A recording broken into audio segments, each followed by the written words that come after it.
Welcome to the Your Message Received podcast. And now, taking your message to the finish line, your host, John Duffin. Hey folks, John Duffin here with Duffin Media. Welcome back to another episode of Your Message Received. Your Message Received is the home, the place, the platform to find your best, most true, authentic business voice. Hell, your best, most true voice. Get what you want, find what you need, improve your results, meet the person of your dreams, make billions of dollars. We're working on the last two to guarantee those. Can't quite guarantee those yet, but all the other stuff happens. And we love that you keep showing up for us. And I get more and more convinced that you keep showing up because we're able to keep walking the walk. And the reason is we get to talk to people who have these legit arcs to authenticity, and there's no exception today. So I get to interview now a friend, first a LinkedIn pal, corporate coach, podcast host, and I've been lucky enough to guest on Mike Kearney's Time to Sing Your Song podcast that is so worth checking out. And we get the chance to continue to live and execute new lives. Mike Kearney, thanks so much for showing up for me today, man. Hey, John, it is awesome. And it is funny when you mentioned LinkedIn, because it certainly is the power of social media. One of the things that I've grown to love over the last couple of years is all the folks like you that I've got to meet, which quite frankly, you and I probably never would have connected. We're from different cities, different industries, different friend groups. So it was incredible to come across you on LinkedIn.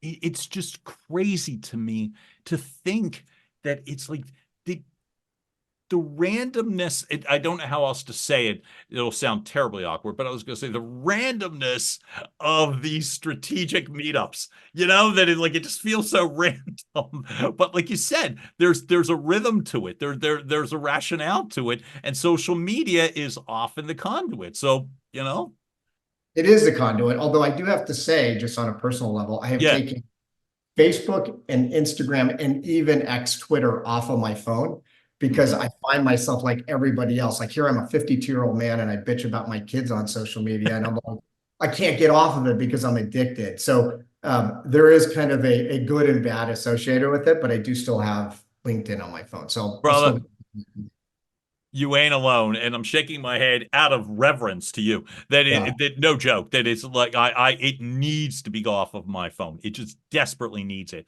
But the truth is, look, I would say in terms of getting to know you and know about you, it's like, I love the fact, so you are a business guy with a lengthy business career. Did you know growing up that you were going to head to your company of Deloitte? Did you think you were going to head there immediately? What was it like for you growing up, man? That's a really interesting question, because I had never thought about this way, but I was going to go into the Air Force Academy. That was always my dream. My dad was a policeman, very difficult person, which there's a whole nother story there, but I used to fly with him all the time because he had a private plane. And I remember going in third grade year to Colorado Springs, and I was like, this is it. And then fast forward probably about 6 or 7, maybe 10 years, I had a couple knee operations. Maybe it was 5 years. I remember then my dad saying, you'll never be able to make it in. And he basically sucked the dream out of me, which I think about a lot now, because I've got 3 kids and I'm a big believer in following the stuff that you love. And I don't hold that necessarily against my dad. He probably believed it at that time, but I listened to him and I thought, well, that's not my path now. And so one of the things that I really try to do with my kids, which means more to me than anything, like most people, but is to not necessarily nudge them to careers that would be the most lucrative, which society says are the best, right? But careers that give them a lot of fulfillment. Because at the end of the day, I work with a lot of people now, and the numbers are astounding. I think it's like 75% of people are not fulfilled with the work they do, which blows me away, because most of these people spent a ton on going to college. They were top of their class, and then they get to where they are and they're like, this is it. and they may even be making great money. And so I really try to work with my kids to help them think about the things that they could do to fulfill them. But at the time for me, it was like, okay, well, now what am I going to do? What ultimately got me to Deloitte was, I would say in many respects, my mom passing, and I've talked about this before, but when I was just 20, so I was a sophomore in college, my mom passed away. She was a hardcore alcoholic, which quite frankly, if we were talking 30 years ago, I would not have shared that because it was a lot of shame that I carried with it. Sure. But in retrospect, and God, I wish my mom didn't die. Obviously, I wish she wasn't inflicted with that disease, but it changed who I was as a person. And I really remember that January of, gosh, what was it? 1992. I remember like yesterday, okay, time for me to grow up. And grow up in many different ways. Grow up and taking life seriously, not screwing around. Not that I screwed around that much, but like it's time for me to adult. And I was in my second year of college. I was doing good, Right. but after that, I kicked ass. And I remember accounting classes coming super easy to me, which nothing ever came easy to me. And this was the early '90s, and trying to find a job. And at the time, it was like, well, going to the Big Six, Deloitte being one of them, would be a good start. And I had great grades in accounting just because it came easy to me, and I could talk when I went into interviews. So it wasn't that difficult to get a job. Now, when I went in there, I thought I was going to be there a couple of years and then ultimately parlay that into something else. Got to ask you, in terms of, you brought up your folks and you brought up your mom before, and then you mentioned in passing in regards to your dad. This sounds weird. I'll just say it. Who passed? Is your dad still living? No, my dad, everything seems to be a story because, and I'm not laughing because he passed, but understood. My parents, we lived in the Bay Area, San Francisco. Yeah. And my parents, when they retired, moved to Las Vegas. They were not gamblers. My mom just loved the heat. And so my dad stayed there after she passed. And here's the craziest thing. My dad passed on New Year's Eve, 2007. So think about that. And we were all there because we kind of knew it was coming. Yeah. We were staying at a hotel, thank God, off the Strip. And my lasting memory will be, see my dad pass and then go into the hotel where everybody's partying for New Year's. My God. It was like such a juxtaposition and kind of how we felt versus how everybody else felt. Oh, the rest of the world. Well, there goes Vegas, there goes the world. But why I asked, first off, I'm sorry to hear that, and I won't gloss over that acknowledgement. But what I was going to say is this.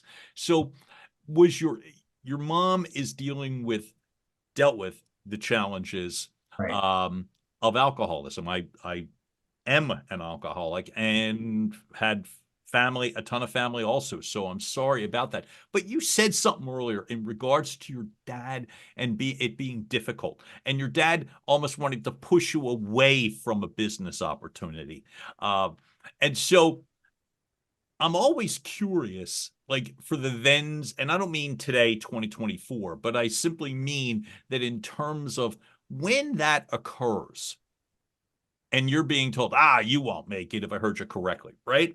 What was your mindset at that time as you're hearing that? What did you do as a result? We lived in a very different time. So like, I think if a parent did that now, they would be chastised. I think back then, my dad was probably just looking out for me.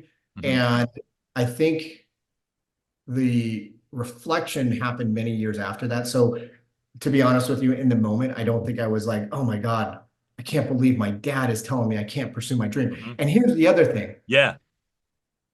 He didn't need to tell me, well, let me restate this. I wish I could go back, and I wish, because this is my mindset now, I could say, well, that's your opinion, but that's not the path I'm going to take. So to a certain degree, it is kind of a cop-out to blame it on my dad. I think it probably influenced me, but quite frankly, I made the choice. And actually, that's another thing that I really hold sacred, is I believe all of us have choices in life. And things get hard, and people tell you what you don't want to hear. But the ones that are able to overcome are usually the ones that are more fulfilled, because, and I was just actually texting my son this morning saying, you know what, there is nothing great that you will ever create in your life ever if you have not had speed bumps along the way. And I believe that. And so mean, I think if you were to ask me, like, what was I thinking at the time? Not a whole lot. If I were to think about it now, I would say, well, I wish my dad didn't do that, but I wish I also had the fortitude at that point in time to say, okay, that's just your opinion. I'm gonna do it on my own. By fortitude, do you look at that, like for me, and I shared this with you on your show, in terms of me being a classic and chronic people pleaser, is that it was a different time, like say 30 something, like Yeah. it was a different time. Like there was much more of that mindset of like either do it what you're told, or at the very least that it was this very sovereign sort of, well, they said, so I do, you know. Yeah. Do you think that influenced, you find accounting? I love accounting. I'm going to go to the big six and all this stuff. Do you think influenced other decisions, I guess is where I'm going? Not, I think, I don't know if I was a people pleaser. I think in the context of this, my dad was the patriarch of the family. He was a, Hmm. Irish San Francisco cop, was one of Right. the most senior policemen when he left. Like what he said mattered. I don't know if I was trying to please him. I guess, trusted him. And Okay. I would say though, John, I think there Yo. was a lot of people pleasing early on in my Mhm. career. And it probably came from a sense that maybe I wasn't enough, or I wasn't good enough, or I'm working in an organization where people went to far better schools and were Mhm. smarter than me. And then I figured that was the dumbest thing ever. And I think once I was able to overcome those people pleasing ways, Right. those make everybody happy, or maybe to do the things the way they said, where I kind of brought my own mindset to it, is where I think I began to do a little better, do well. Love. Because for me, I can't even answer if you were asking me the question, like, well, why? Why are you a people pleaser? Why? I can't even answer the question. I don't know if it was fear-based. Right. Probably. For me, probably there was a part that I've articulated that for you, like back in the day, there was very much like the sovereign rules, and I didn't have a cop as a dad. I was Right. very fearful of my dad. He was a Yeah. printer and he loved me. He was crazy about me. So it was like there was that sense that the dad, but I didn't have the cop part. So to me, it's like I find it interesting. You did it, but at least it wasn't something that you were harboring. You know what I mean? And that's the Right. part that, Right. right? Yeah, I mean, I go back to, I am so thankful, Mhm. even though in the moment when I was growing up, it was such a dysfunctional family and environment. Yep. Take it back for a second. And quite frankly, I oftentimes think about, you know, my kids, and they've grown Right. up in a pretty stable environment, Mhm. done okay. And, they haven't had to experience the same kind of hardship that I have, Mhm. which I don't think I would be where I am today, especially from a mindset, if I hadn't gone through. And so it's this challenge that I'm always thinking about. Like, I want them to have the best. I Mhm. want to help them out, but I Mhm. also recognize the fact that hardship is a good thing for people. And I think it's actually contributed to a lot of the challenges that our kids have nowadays. Like, Yeah. kids like are so supported by their parents and their schools, and then they get into the working world, and you're like, hey, you know what? You may want to do that a little differently. And then they're like, oh my God, it's the first time anybody's actually given them real criticism. Yes. And I worry about whether we've created that environment for our kids. Hopefully not, but who knows? I don't think it's helping, but I don't think it's a singular blame. I don't think it's, well, Mike's family is a Right. problem. I just think that's a whole. Oh, and by the way, this is from the God but no kid, so I won't lay Right. there for you. I'll let you handle the parenting conversations. But I was going to say that, so you go into this company that is seriously well known. Yep. And it is like people say accounting and right away, oh, right. And so I didn't know it was top six. I just thought, sometimes I think it's the only.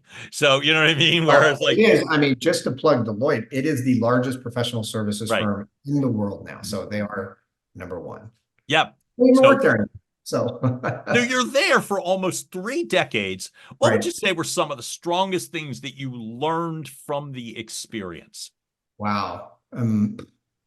So I would say the first thing, and this probably took me about 12 to 15 years into my career, and that is to Right. take risks. To take risks. Hmm. people play it so safe in the corporate world. And so, I always think like, don't paint it like people's mindset is don't paint outside the lines, because God forbid if you do something that isn't aligned with the corporate norms or the way things are expected or the way things are told, which I am not suggesting by any means. Taking risks is akin to doing anything inappropriate, illegal. But business thrives when you innovate, when you do things differently. And so what I began to find is that I could craft a brand that was very different from everybody else by bringing new ideas, perspectives, challenging status quo.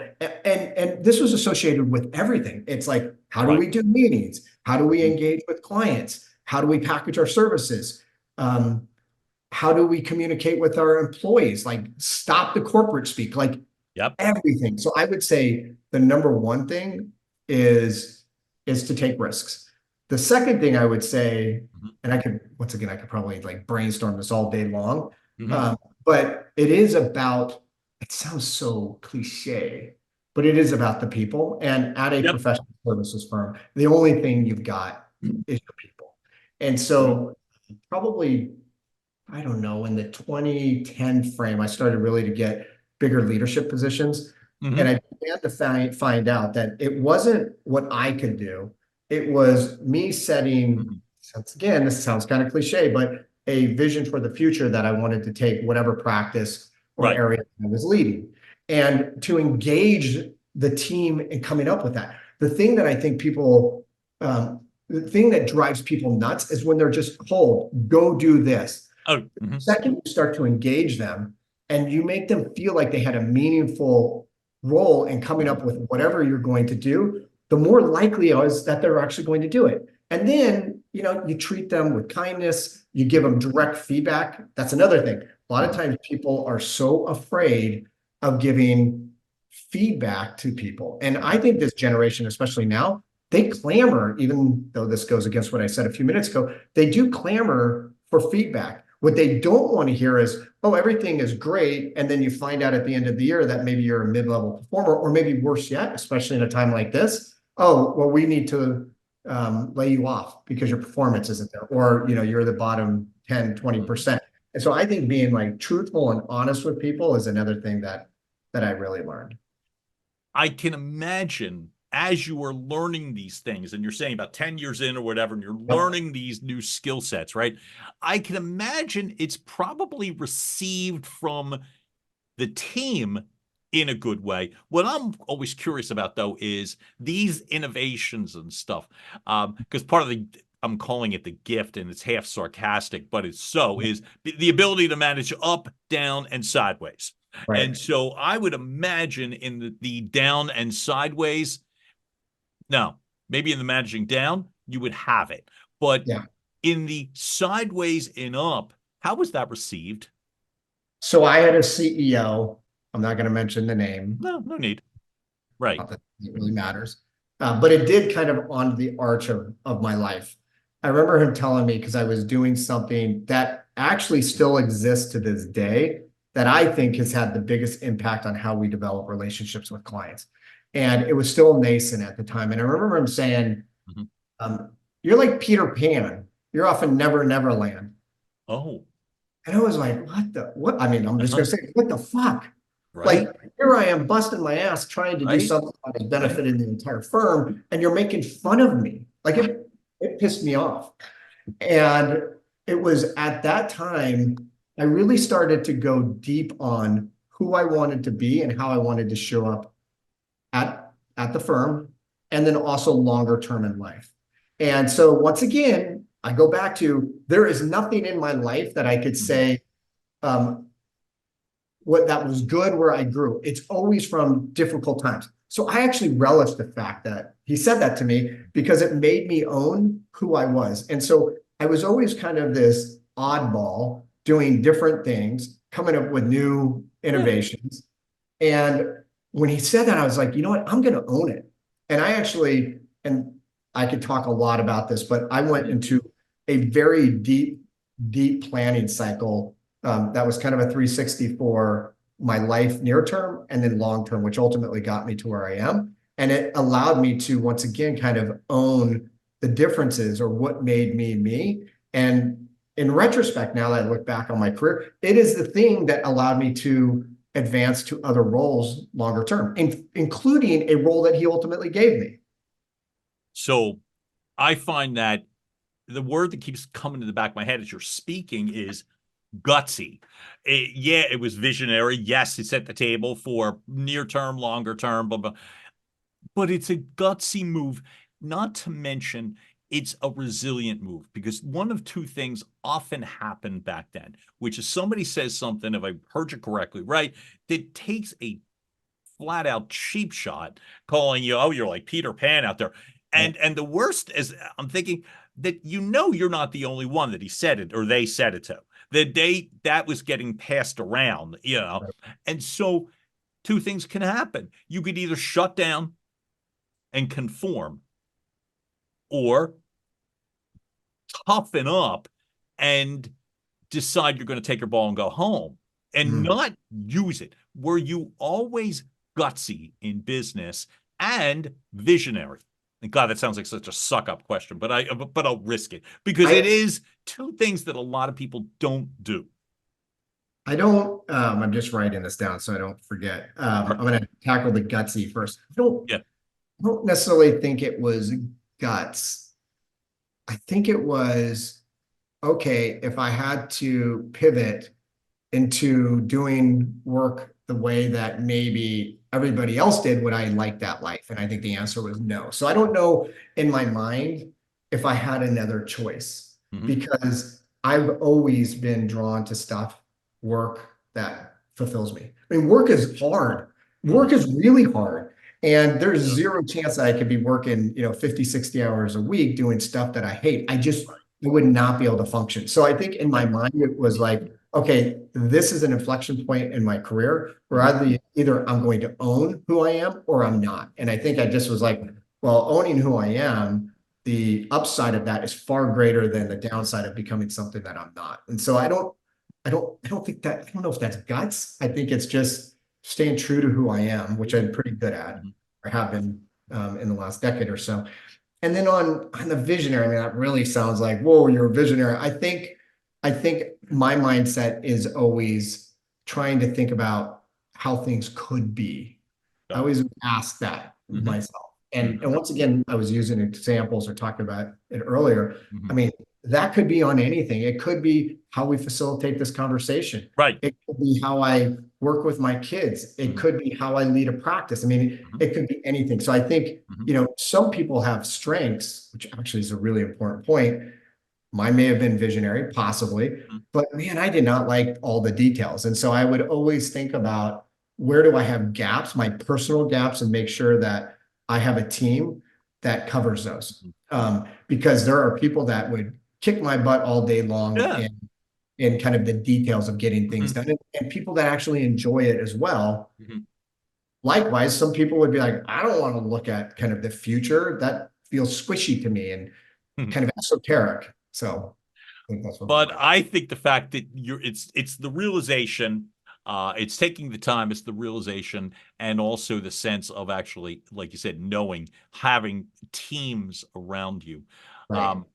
I'm curious, while you were there, before you were starting to think longer term and next phase and all that sort of thing, these seeds, how did it impact those that you were working with? Were you aware? And I mean, we talked about like the Peter Pan guy. We'll leave it, you know what I mean? But let's talk about, I'm going to say, more of, you had to have seen positive impact, because it was probably a little less the norm for people to be given these, like, this freedom and this customization and, individuality, or whatever the case may be. Yeah, once again, you're asking me questions to make me reflect on how great of a job I did, but I'll be a realist.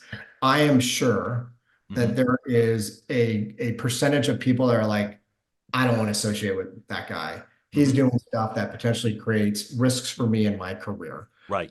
I'm not comfortable with him pushing the envelope. I guarantee there's people out there. Now, the challenge is people that have that mindset likely aren't going to come to me and say, hey, Mike, I don't want to work with you because of X, Y, and Z. And I'm actually okay with that, because quite frankly, I think when you're forming a team, you have to have a group of people that are focused on a mission where you all come together, right? So I think that's okay. And actually, I would, now thinking about it, probably encourage, like, if what I am sharing or suggesting is not comfortable with you, that's okay. Like, there's a lot of jobs, whether it's at the firm I was at or other places. That being said, the people that I did work with, I do think enjoyed it, because I think it gave them freedom to do the things that in their heart they know they needed to do. I think they also felt like if they did something that went sideways, that I wasn't going to come over the top. I remember, and I've done this multiple times, so if anybody's listening, I remember when I was leading different groups, I don't want to go into the details, but when I was leading different groups, I was always of the mindset that we need to execute on our vision. And I know that there are roadblocks and constraints at the firm that will prevent you from trying to do this because you have gotten your hand whacked before. Yeah. And I would say, hey, it's funny that I'm talking about this because it's alcohol, but like, hey, if I hear from somebody that's criticizing you, pushing too hard, I will give you a bottle of wine, kind of just saying that in jest. Because I was always more interested in somebody criticizing us, pushing the envelope, versus somebody coming to us and saying, this is more of the same in whatever area it was. And so I think people like that because I did have their back. And I would try to create an environment where people could thrive and take risks. And once again, these are not life and death risks. These are like, corporate things that you're doing just to nudge it forward. And so I actually need to probably come up with a different term than risk, because I don't know if it really truly is a risk. I like the way you expressed it. And here's why. For self-serving purposes, I can tell you point blank of my favorite 3 bosses, and each of those 3 bosses did exactly what you did. And I can think of all the other bosses that didn't and weren't and were the typicals, but I don't think of them often. I don't think of them very often. I think of the 3 that I said that just, to me, I know it's a cliche because I call the show Your Message Received, but I mean that being heard, being acknowledged in that regard, I can see their faces. I can think of specific meetings and how it impacted me professionally, and why I would jump through hoops. They were, and back then, they were all women. They were all powerful. They let me be heard. And they just, again, spent an extra, like you just said, these are not seismic. They weren't seismic shifts. But what they get, and that's why I wanted to amplify this with you, is you get seismic results when it's done the right way. And as I said, I don't mean that to blow smoke, but I'm saying it because I worked 10 times, not only harder, but I worked freer.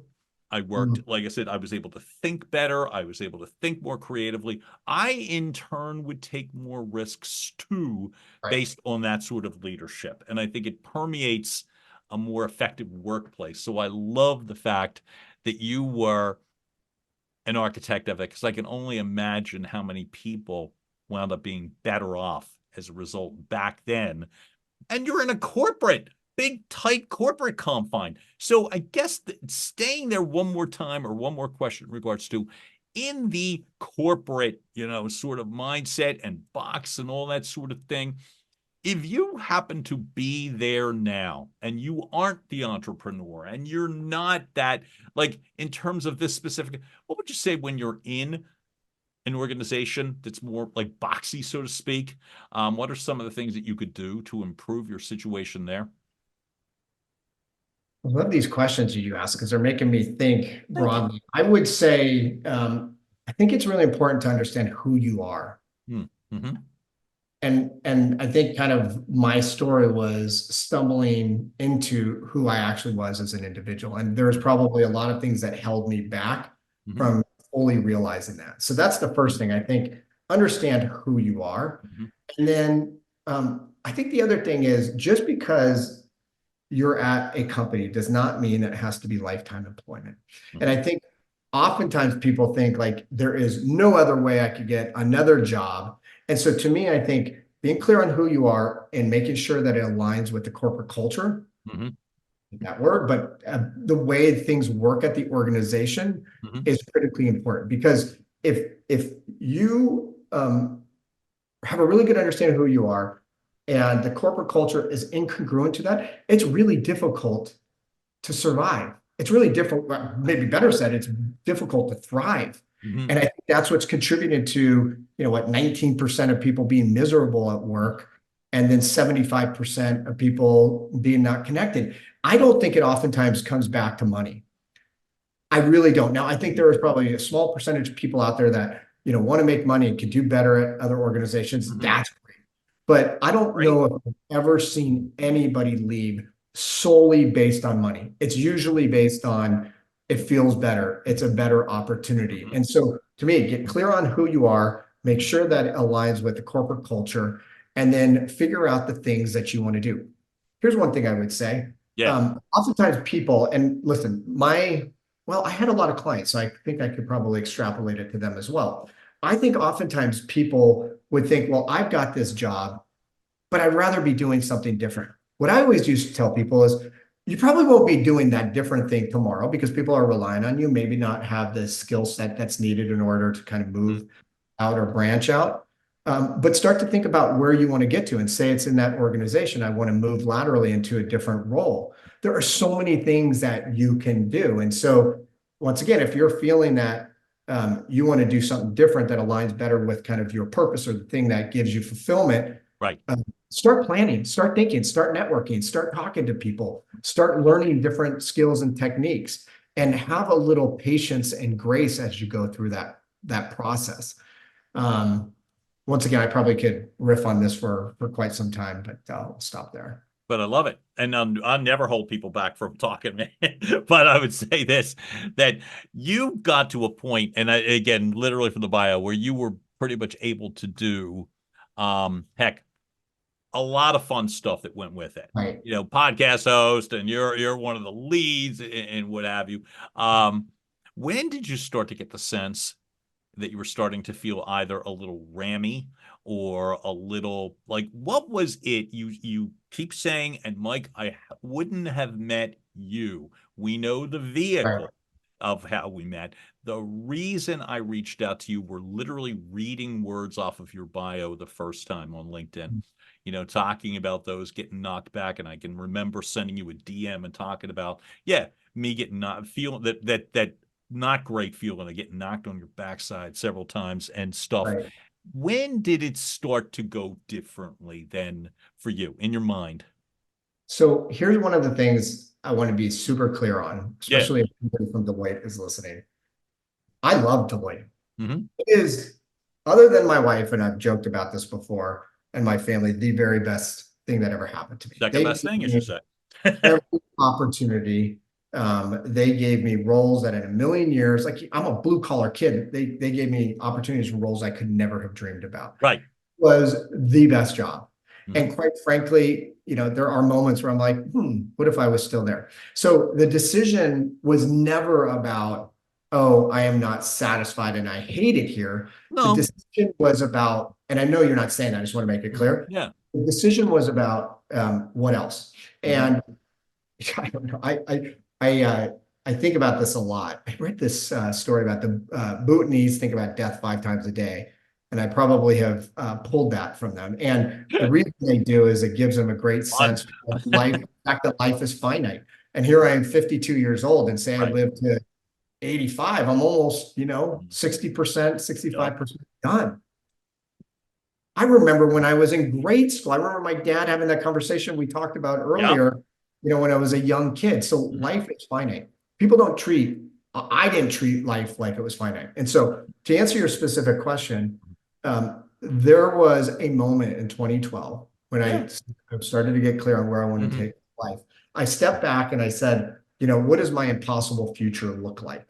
And my impossible future is, if I make decisions now, I could potentially retire early. At the time, I think it was 55 because that was our earliest we could retire. But things, and I started saving. I could talk a lot about that. Like I made a lot of lifestyle changes so that I could get to where I was 50 and I could take care of my family and I could start to pursue new things. But the decision was made, John, in 2012, and I could literally go back to 2012 and show you my life plan that I put together, that I spent like a day on, and that I was meticulous about staying true to it and updating it and kind of really assessing where I was. But this is the key point. That was 2012. I didn't leave till 2022. So it was a 10-year period of time. A lot of times people are like, oh, I just want to leave. I don't think that's practical for a lot of people. It wasn't practical for me because in 2012, I think I had a 13 and 11 and a 4-year-old. Oh, dad quit. Oh yeah. I mean, like, oh, not sure what we're going to do about college. I mean, it would just been silly. And so at the time, I almost put together kind of a two-pronged plan. One was, this is the goal that I'm really looking to achieve long term. And there was obviously a lot of zigs and zags. And then while I'm here, I really want to reinvent or really own who I was. And so that's why I was able to almost have parallel paths of like create this incredible career where I got to lead what we call the greenhouses. I started a new business. I was the chief marketing officer at the end. Unbelievable roles, all with the objective of, when I have the opportunity to do something on my own and not necessarily be tethered to a corporate job, I'm going to do that. And so, yeah, it was long-term planning and a lot of foresight. I think the part that just really grabbed me was me, and I'm not speaking for anybody but me, but I'm aware of people that think about it for a long time, taking that leap. They think about it for years, but they don't do it. Right. But it's that lengthy gap. You say 10 years, 2012 to 2022. You're laying a plan, you're tightening a plan. You said there's all kinds of zigs and zags, right? But you got one. You're not just sitting and boiling for 10 years, and then once the water gets unbearable, you just jump out and yell, I quit. And treat it like an endurance test rather than a strategic set of steps. What surprised you? 10 years, you lay something out in 2012. Is there anything that surprised you in a way of, as that process went, of, we'll say, how right you were? Like, oh my God, this is exactly what I thought, you know what I mean, in 2012. Was there anything in that surprised you? I would say time is a beautiful commodity. And what I mean by that is, once again, people want immediate change. And if you set your sight on something long-term and you take the right steps, once again, I changed them quite often, but I ultimately had that vision in my mind. Sure. So time is an incredible thing. And that's why when I work with people now, to me, there's really no goal that's insurmountable. It's the million things that, literally the million actions that you need to take in order to get there. The other thing, and I don't think this surprised me because I think this is probably core to the way that I think, is that I believe the most important thing that anybody can do when they're trying to achieve a goal is to take action. And that sounds super benign and not sophisticated, but I will say that I'm a lifetime ruminator. So I'm the type that would be like, well, I want to do something and I'm going to think about it and think about it and think about it, and nothing happens. And the reason why I profess to like action is there is no better critic or basis of feedback than you doing something and you getting to a point and you say, well, that worked really well, or, oh shit, that did not go as I planned. And then, it's the art of the pivot. Okay. That didn't work. And we even talked about that when I interviewed you. It's like, well, that didn't work. So now what should I do? And so one of the programs that I went through post Deloitte, they talked about you need to reframe your thinking, which changes your feeling, which then allows you to act differently. I actually believe it's like you need to take action, which will change how you feel, which will then change your thinking. And I think a perfect example of it is just getting into shape, like taking care of your health. Like, you could think about going to the gym all day long, but you going and just showing up every day is going to give you input on, well, that worked or that didn't, or maybe I don't like that type of exercise, so I'm going to change.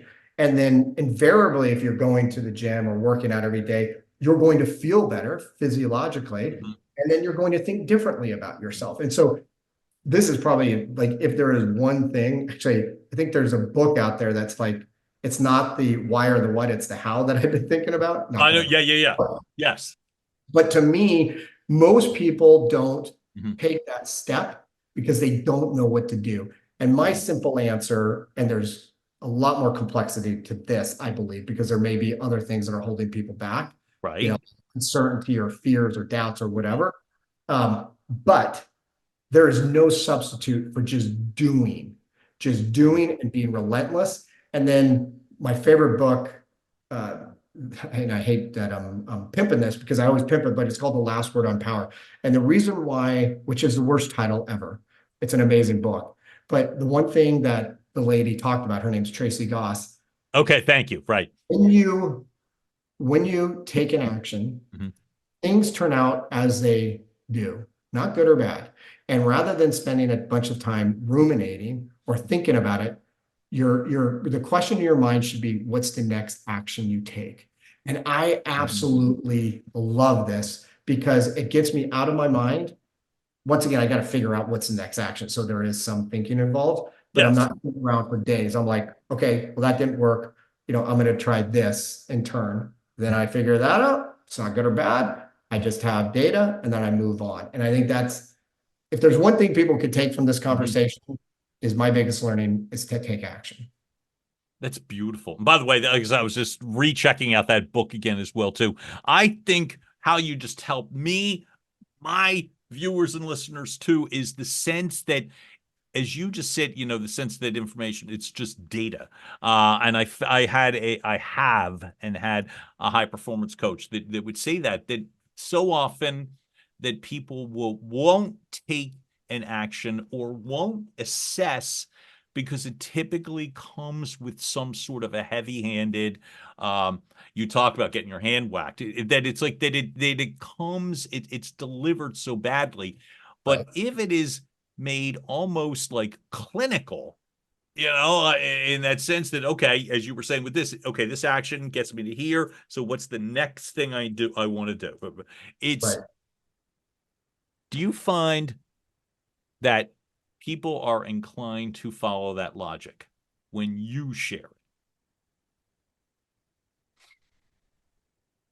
Some are, some aren't. Yeah. I think, as I indicated, it's a horrible answer.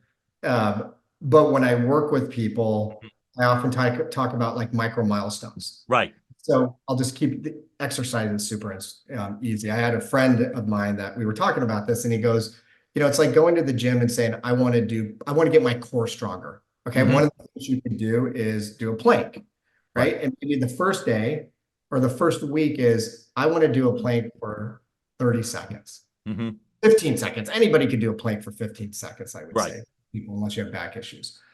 And then the next week, I'm going to do it for 30 seconds. And then the next week, I'm going to do it for 60 seconds.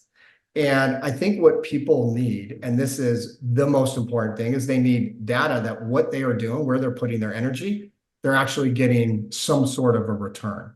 And so you can apply that logic to anything. So just say somebody is miserable in their job. Oftentimes what I say is start networking, and don't network with a preconceived notion as to how that's going to ultimately turn out. Just talk to people.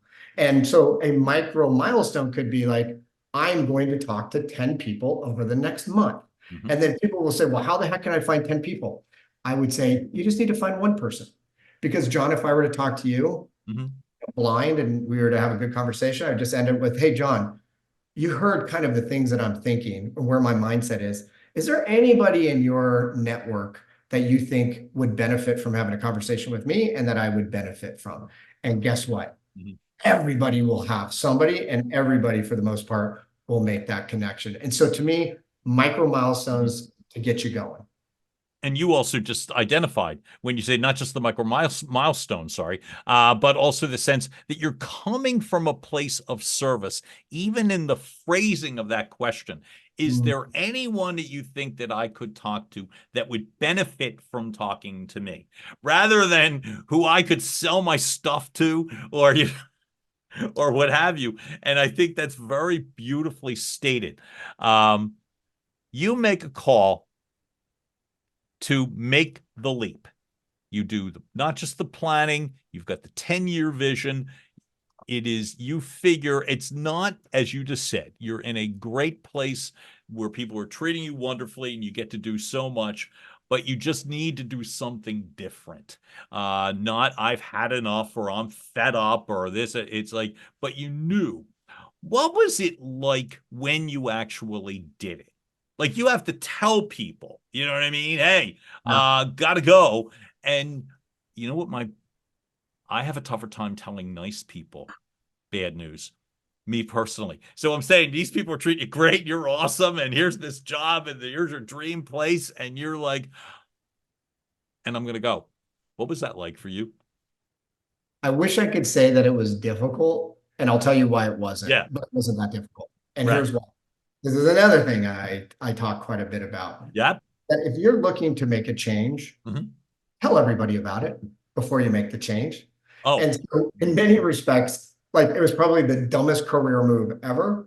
But ever since I probably was like 47, which would have been 3 years, maybe even 45, 5 years before I left, okay. I started telling people I'm all in. And I don't think anybody could ever doubt how in I was at my job. Like I was literally working up to the last week, Yeah. doing everything that I needed to. So that would never be an issue, but probably not a good career move to tell everybody like, hey, my plan is, once I'm around 50 and I feel good about my finances, I'm going to go do something on my own.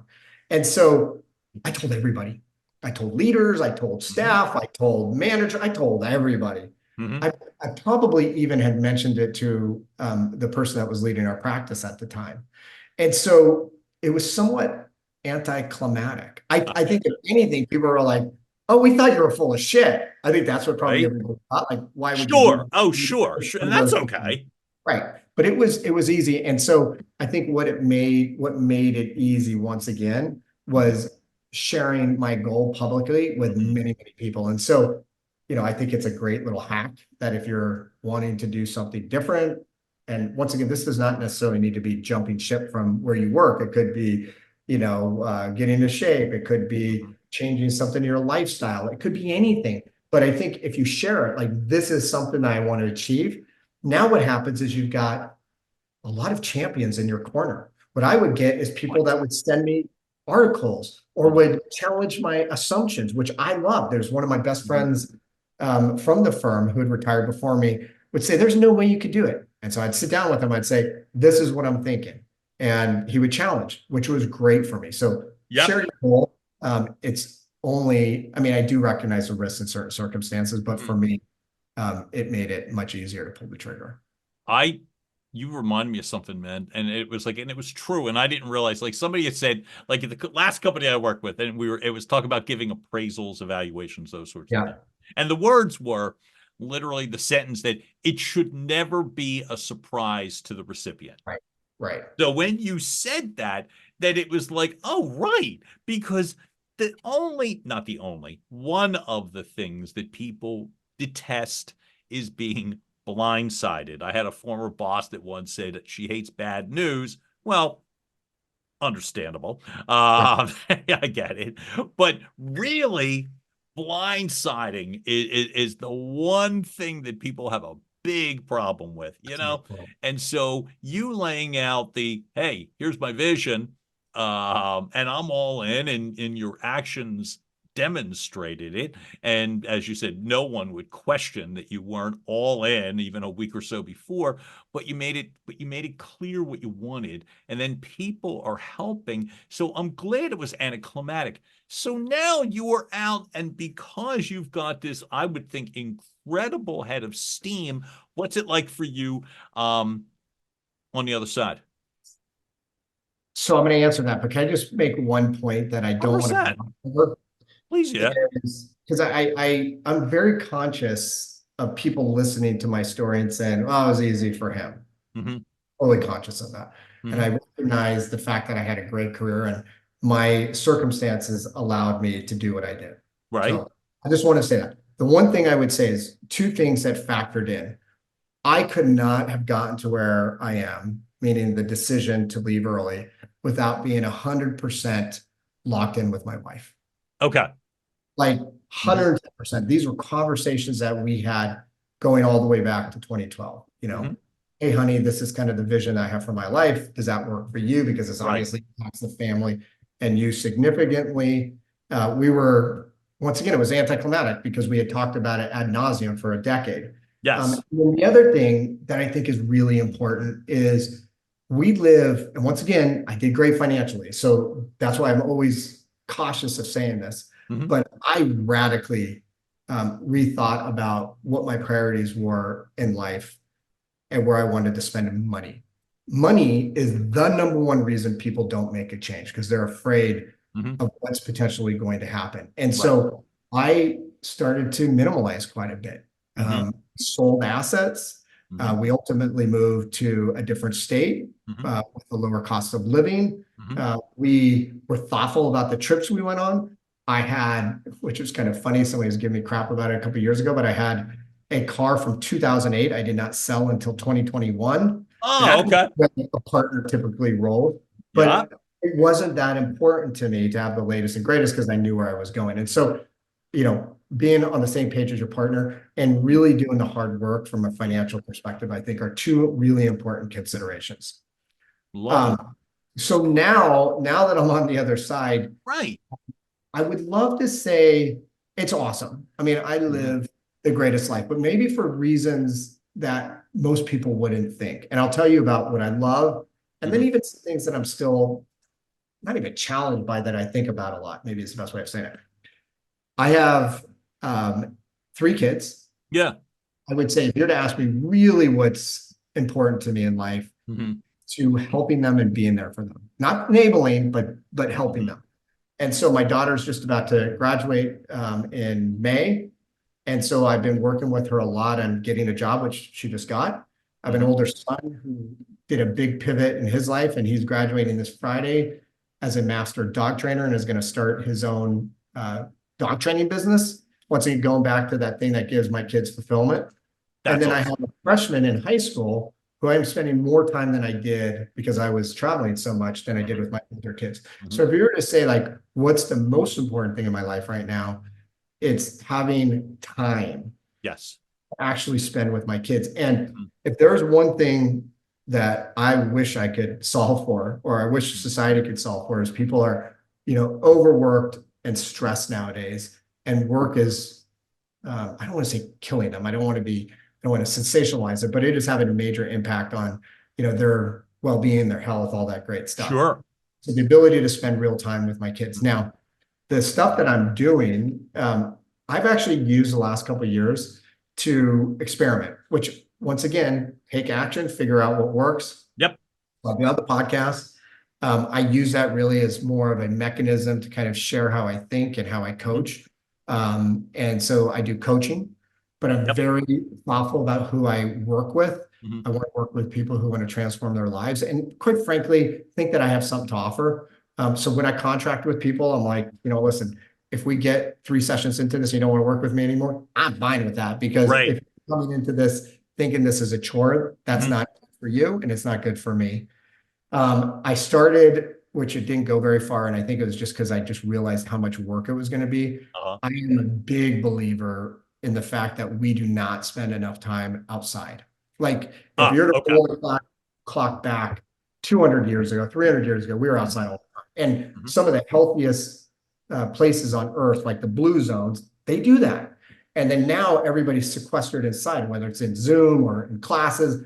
Like, people don't go outside anymore. And I think that partially is contributing to a lot of the chronic diseases and health issues we have. And so anyways, I was starting a company called Outdoor Misfit, which was really to expose the need to spend more time outside. I kind of got to the point where I'm like, well, this could be really cool, but it's going to take a lot more time and energy that I have, which I'm fine with. And now I'm like thinking of a program. Once again, if you were to talk to me in a year, who knows where this will be, whatever. I'm creating a program that works with people to create their impossible future. And I use that nomenclature because most things are possible. It's usually the constraints and all the things that we bring to it that makes it impossible. And it will have, I'm already doing kind of the first cohort, but it's working with them to create their plan, similar to what I did in You 2012. described a It's little all back in the episode. Use those right. exact words, your impossible future. And, Exactly. And then bringing community together. I think people are clamoring for community to help. So, part of the challenge that people have is it's one thing to come up with all these great ideas for how I'm going to transform my life. When the how is really difficult, as I said before, and I think community goes a long way in addressing that. So that's kind of my latest and greatest new thing that I'm working on.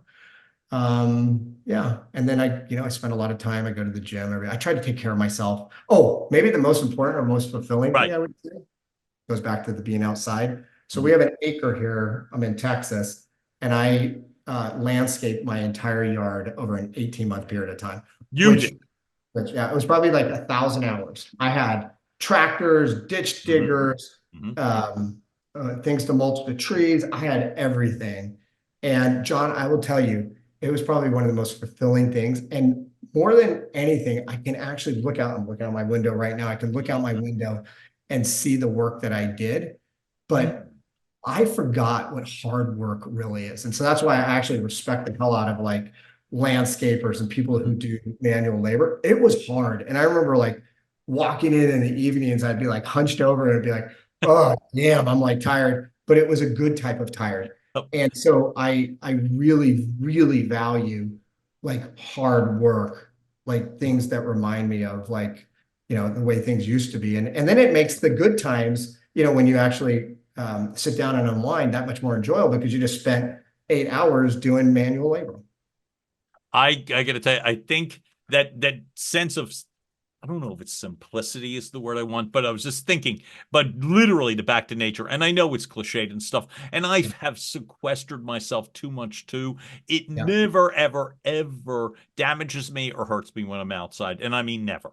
And I think you remind me that like with all of like the innovations and oh my God, did you hear about cold plunges? And then you're like, and that's me. I'm making fun of myself. You know what I mean? Oh, wow, it's amazing. You know what I mean? And so is going outside for a minute and when it's cold out. And so it's like, I think there's a beauty to this. I love the direction that you head with the podcast, and you just described it, that it's a mechanism to describe how how you think and the people and all that stuff.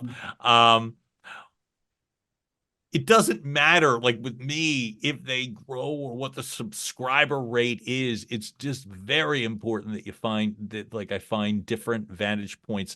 Do you find as you get to talk to more people that your opinions change, morph, evolve? Or do you think more so or less so as time, experience, getting knocked back a few times, you know what I mean, and coming through the other side? Do you find that you're still open to pivot and change as much as you used to be? Unequivocally. And well, let me tell you one thing I've learned, and I'll tell you kind of my thoughts on change. The one thing it has confirmed unequivocally for me is that everybody's going through something. Everybody, everybody either is or has or will. And that's just the way life is.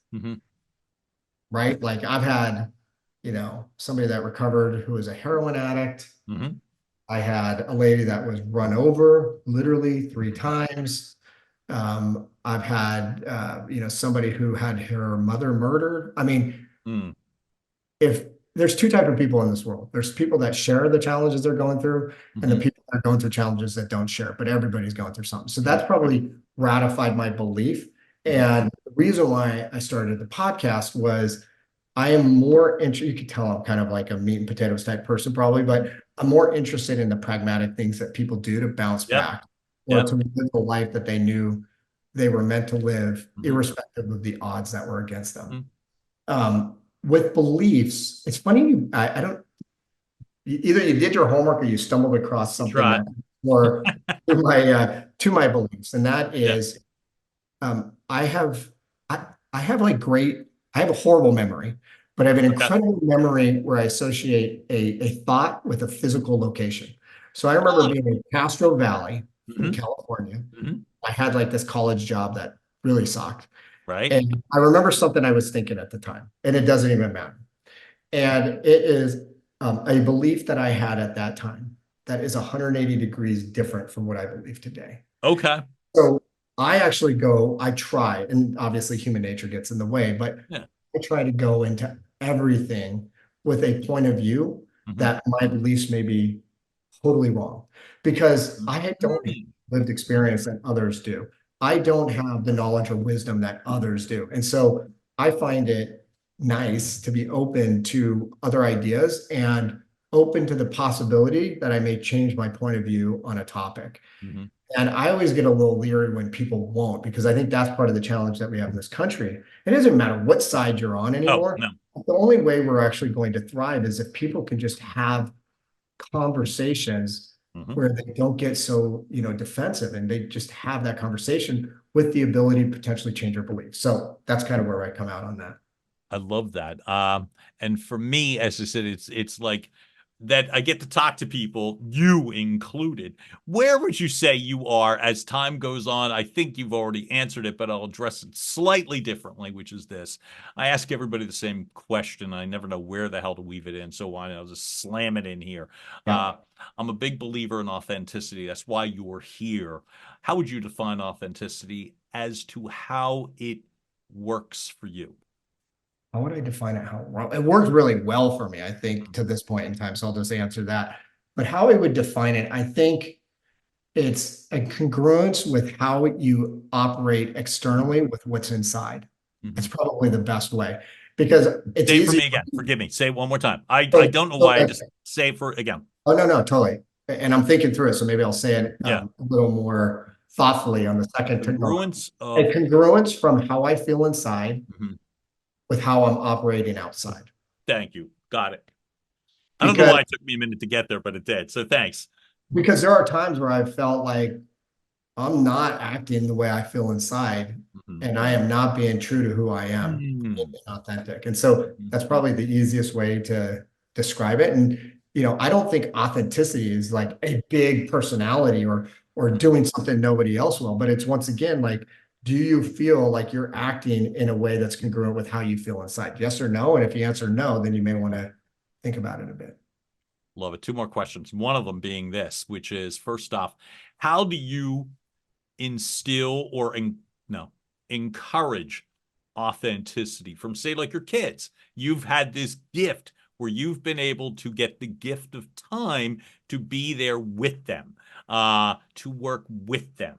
How would you want your kids to, in essence, convey their own authenticity? How do you help them?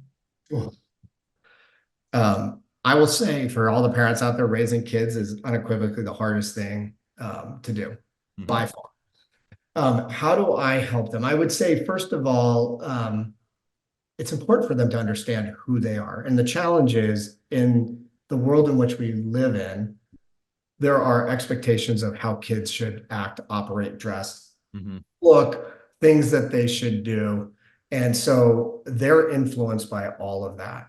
And I think that is really difficult. So I would say the first thing is, actually, I'll give you another point of view I have. I think the whole quantity versus quality of time, a corporate conversation about spending time with your kids is bullshit. I think it's bullshit beyond belief. Quality is great. I'm not saying that it's not, but you cannot say that you have a real relationship with your kid if you've got, a few nights every month, you go on a vacation, you spend holidays. You know where I learn about stuff? I learn about stuff driving my 15-year-old to school where there's no agenda and something just comes out. It's like utilizing those moments to give them non-dad advice and guidance where I'm just kind of trying to help them in the moment. The other thing I would say is once again, and my daughter is a perfect example of this. Like she's in interior design and I love her for this. She's looking at jobs and the job that she really wants was going to pay less than another one, but it was truly what she wanted. And so, I want her to live authentically to what she desires. And so kind of nudging and talking about the pros and cons. And a lot of times people are making decisions based on very short-term data points, not thinking longer term in the future. And so I think I'm rambling to a certain degree, but I think it's having a real relationship with your kids, where you are there when they need you the most, and then continuing to guide them on what you think makes the most sense for them. Because I do understand. The one thing I will say is I have a very good sense for who my kids are, beneath everything. And so, just reminding them about that, and then making sure that they're guiding them so that they can make the right decisions for themselves, and then being there for them when they screw up, which it happens. That's awesome. So you were kind enough to include me on your podcast titled, folks, Time to Sing Your Song. And it is on Apple Podcasts, and everyone will have the link here so you don't have to guess or have me ramble off a long code. But you were nice enough to ask me. So out of just pure acknowledgement, what's your song? So I'm going to go with how I came up with the podcast, which is Time to Sing Your Song. And I was struggling with a title or a name that wasn't I hate cliche more than anything. Right. I talk about helping people that are stuck all the time. So, it could have been Stuck No More or whatever. And I was sitting in my hot tub one night, and my favorite band by far is Led Zeppelin. We talked about that. Yep. And there is a song called Ramble On, which is one of my favorite songs. And there is a lyric there where they say, ramble on, it's time to sing my song. And in that moment, I was like, oh my God, that's my song. Because, and don't ever ask me to sing, but I feel like I'm singing my song. And more than that, it's not about me. It's everybody has got something inside of them. And quite frankly, and it's sad, a majority of people don't ever find that for all the reasons that we talked about. And so that's my song. And that's kind of what I'm trying to help people with now, is find that thing inside of you that would give you deep fulfillment, that would pay the bills, that would allow you to live a authentic life or a great life or a good life, whatever the hell you want to say, and help them do that. And so, mine is Time to Sing Your Song. Time to Sing Your Song. Ramble on as well, too, but you don't ramble on, man. Mike Kearney, I am such a fan, and I'm terribly grateful that you showed up for me today. We will have your LinkedIn profile link. We'll have the podcast link. Anywhere else you would want us to find you, or does that work for you? Just go to LinkedIn. It's probably the deal. Best. That's where I put all my musings. So right, yeah. And they're damn good ones. I wouldn't, like you said, you're re-acknowledging. I wouldn't know you otherwise, and I'm really glad that I do. And folks, hopefully you now concur with me. It's a damn good thing to know Mike Kearney. Mike, thanks so much for showing up for me today, man. You were awesome. This is awesome. Thank you. Absolutely. Folks, you just heard another episode of Your Message Received. John Duffett here with Duffett Media. Keep coming back, liking, sharing. We'll keep driving this authentic content through your front door. Have a great rest of the day. All be well. Talk soon. Bye. And now, making its way across the finish line, Your Message Received has been a production of Duffett Media.